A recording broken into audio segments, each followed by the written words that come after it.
নিজেকে অবহেলা করলে অন্যের সম্মানও হারাবে। পৃথিবীতে প্রত্যেক মানুষই সম্মান চায়, কিন্তু সম্মান অর্জন শুরু হয় নিজেকে সম্মান করার মধ্য দিয়ে। যদি তুমি নিজেকে অবহেলা করো, তবে মানুষও তোমাকে অবহেলা করবে। কারণ মানুষ দেখে তুমি নিজেকে কতটা মূল্য দাও। নিজের প্রতি উদাসীনতা মানে অন্যকে সুযোগ দেওয়া, তোমাকে তুচ্ছ ভাবতে। আল্লাহ তাআলা কুরআনে বলেছেন, আল্লাহ তাদের সাহায্য করেন যারা নিজেদের সাহায্য করে।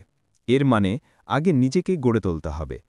যদি তুমি নিজের যত্ন না নাও, তবে সমাজও তোমার প্রতি যত্নবান হবে না।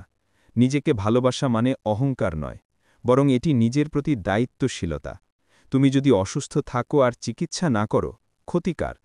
তুমি যদি অলস হয়ে পড়ো, পিছিয়ে যাবে কার জীবন? তাই আগে নিজের যত্ন নেওয়া ফরজ দায়িত্বের মতো। নবী করিম সাল্লাল্লাহু আলাইহি ওয়াসাল্লাম বলেছেন, তোমার দেহেরও তোমার উপর হক রয়েছে। তাই দেহ, মন, আত্মার যত্ন নেওয়া ঈমানের অংশ। নিজেকে গড়ো, তাহলেই মানুষ তোমাকে সম্মান করবে। কারণ আত্মসম্মানী মানুষকে সবাই মূল্যায়ন করে, আর আত্ম অবহেলাকারী মানুষকে কেউ গুরুত্ব দেয় না। আজ তুমি যদি নিজেকে অবমূল্যায়ন করো, কাল অন্যরাও তাই করবে। আত্মসম্মান হারালে জীবন শূন্য হয়ে যায়। ইসলাম আমাদের শিখিয়েছে, নিজেকে অপমান করো না। নামাজে দাঁড়ানো মানে আত্মার যত্ন, কোরআন পড়া মানে অন্তরের যত্ন, পরিশ্রম করা মানে জীবিকার যত্ন, আর শরীরের যত্ন মানে সুস্থ জীবন। যখন তুমি ভারসাম্য বজায় রাখবে, তখনই প্রকৃত সম্মান পাবে। অন্যকে ভালোবাসার আগে নিজের প্রতি ভালোবাসা জরুরি, কারণ তুমি নিজেকে ভালো না বাসলে কাউকেই সঠিকভাবে ভালোবাসতে পারবে না। নিজের প্রতি ঘৃণা পুষে রাখলে সম্পর্ক নষ্ট হয়। তাই আল্লাহর বান্দা হয়ে নিজের যত্ন নাও। তুমি যদি নিজেকে গড়ে তোলো জ্ঞান, ইবাদত, চরিত্রে, তবে মানুষ তোমার দিকে তাকিয়ে অনুপ্রাণিত হবে। কিন্তু তুমি যদি নিজেই দুর্বল হয়ে পড়ো, মানুষ তোমাকে নিয়ে হাসবে। কেউ দুর্বলকে সম্মান করে না। ইসলাম দুর্বলতা নয়, শক্তি চায়। আল্লাহ বলেছেন, বল হে আল্লাহ, আমার জ্ঞান বৃদ্ধি করো। মানে উন্নতি চাইতে হবে। উন্নতি শুরু হয় নিজের কাছ থেকে। নিজের হৃদয়কে পরিষ্কার করো, নিজের দেহকে সুস্থ রাখো, নিজের মস্তিষ্ককে জ্ঞান দিয়ে ভরাও, নিজের সময়কে মূল্যবান করো, নিজের চরিত্রকে সুন্দর করো। তখন মানুষও তোমার চরিত্রে আকৃষ্ট হবে। কারণ সম্মান আসে ভেতর থেকে। মানুষ তোমার ভেতরের শক্তি চিনে নেয়। আত্মসম্মান ছাড়া অন্যের সম্মান পাওয়া অসম্ভব।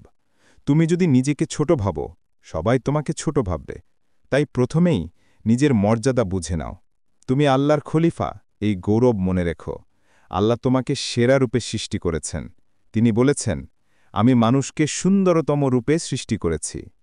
তাহলে কেন নিজেকে হীন ভাববে? নিজেকে অবহেলা করা মানে আল্লাহর নেয়ামতকে অপমান করা। নিজের প্রতি যত্ন মানে আল্লাহর নেয়ামতের শকর।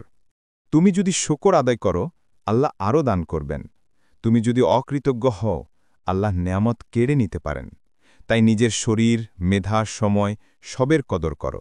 নিজের জীবনকে আল্লাহর জন্য সাজাও। তাহলেই পৃথিবীও তোমাকে সম্মান দেবে। আত্মসম্মান মানে অহংকার নয়। আত্মসম্মান মানে আল্লাহর দাস হিসেবে মর্যাদা রক্ষা। তুমি যদি নামাজে সিজদাহ করো, এটাই তোমার প্রকৃত সম্মান। কারণ দুনিয়া মাথা নত করলেও আল্লাহ তোমাকে উঁচু করবেন। আত্ম অবহেলা মানে দুনিয়ার কাছে হার মানা। আত্মযত্ন মানে আল্লাহর কাছে প্রিয় হওয়া। নিজের ভেতরের শক্তিকে জাগাও, নিজের সম্ভাবনাকে কাজে লাগাও। দুনিয়া তাদেরই সম্মান দেয় যারা নিজেদের সম্মান করে। নিজের সম্মান না রাখলে সমাজেও তুমি উপহাসের পাত্র হবে। প্রতিদিন আয়নায় তাকাও, বলো, আমি আল্লাহর বান্দা, আমি মূল্যবান। এই বিশ্বাস হৃদয়ে আনো।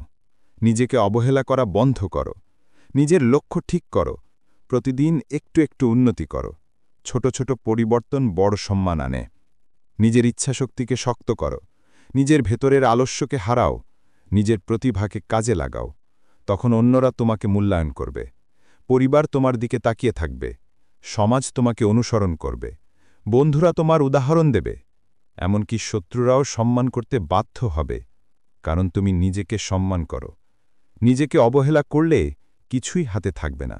সম্মান যাবে, সম্পর্ক ভাঙবে, জীবন শূন্য হবে। কিন্তু নিজেকে যত্ন নিলে বরকত আসবে।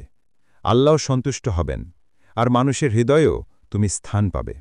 তাই আজ থেকে প্রতিজ্ঞা করো, নিজেকে অবহেলা করব না। শরীরকে সুস্থ রাখব, অন্তরকে পরিষ্কার রাখব, জ্ঞানকে সমৃদ্ধ করব, চরিত্রকে সুন্দর করব।